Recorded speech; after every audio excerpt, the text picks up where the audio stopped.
Cricket नायनो मोजां मोनग्रा रायजो राजाफोरनि थाखाय गोजोनथाव खौरां। हादरनि बयनिख्रुइबो देरसिन T-20 लीग IPLआ दिनैनिफ्राय जागायगोन। गिबि खेलाया चेन्नाई आरो बेंगालुरुनि गेजेराव जागायगोन। खौरां मोननाय बादिब्ला मोनाबिलिनि 8 रिंगानिफ्राय बे T-20 लीग IPLआ जागोन। दिनैनि बे T-20 लीग IPLआ चेन्नाईनि एम चिन्नास्वामी स्टेडियामाव जागोन। मिथिनो मोननाय बादिब्ला बे बारनि T-20 लीग IPLआव महेन्द्र सिंह धोनीया जोबथा बाहागो लागोन। बे बारनि T-20 लीग IPLआव महेन्द्र सिंह धोनीखौ गोदान महराव नुनो मोननाय जागोन। फिन आरोबाव गोलाव खानाय गोनां महेन्द्र सिंह धोनीखौ बे खेबाव क्रिकेट गेलेमु मोजां मोनग्रा रायजो राजाफ्रा नुनो मोनफिनसिगोन। सुलुंनिफ्राय मिथिनाय बादिब्ला बे खेबाव महेन्द्र सिंह धोनीया चेन्नाईनि केप्टेन महराव गेलेया। बे खेबाव महेन्द्र सिंह धोनीनि सोलायै ऋतुराज गायकवाड़आसो चेन्नाईनि केप्टेन बिबानखौ होनाय जादों होननानै मिथिनो मोननाय जादों।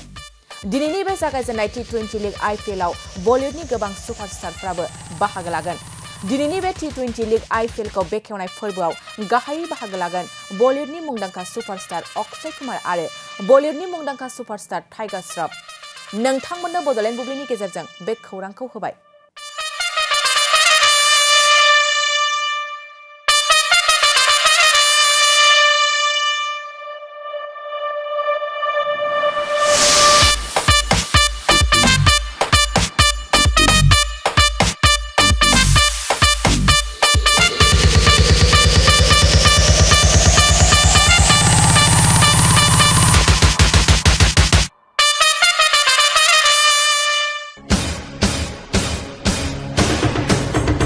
नोंथांमोना गावबा गावनि गथ'खौ सासे राफोद गेलेगिरि खालामनो गोसो दं नामा?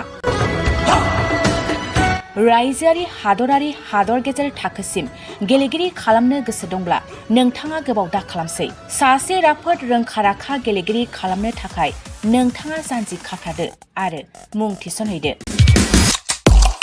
चिरां जिल्लानि सिङाव थानाय सोलिफु फोरोंसालि बल्लामगुरि काराटे एकाडेमि फोनांजाब राहा 8720903713 बड' हाउस काराटे एकाडेमि दलाइगाव फोनांजाब राहा 6900451157 बेंटल काराटे एकाडेमि फोनांजाब राहा 9678041226 बिरनगाव काराटे एकाडेमि फोनांजाब राहा 6901341656 आरो दालिगाव काराटे एकाडेमि फोनांजाब राहा 8720903713 बैफोर मख'नाय सोलोंसालिनिफ्राय सिगांनिफ्रायनो रायजोआरि हादरारि हादर गेजेरारि थाखोनिफ्राय बान्था मोननो हानाय सोलोंसाफोर मोननो हाबोनाय सोलोंसालि। बे मख'नाय फोरोंसालियाव रोंगौथि गोनां फोरोंगिरिया फोरोंथाय होनानै नोंथांनि गथ'खौ सासे राफोद गेलेगिरि सोरजिनायाव मदद आरो जाफुंसार खालामगोन।